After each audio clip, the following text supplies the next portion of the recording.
มื้อนี้เป็นมื้อสันวันดีเฮาพากันมาปล่อยปลาดุก9 ตัว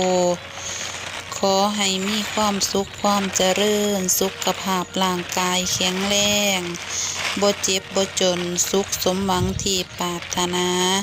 ด้วยเถิด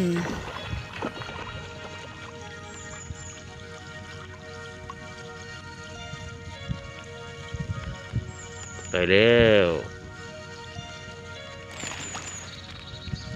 สู่โลกกว้างอิสระเสรี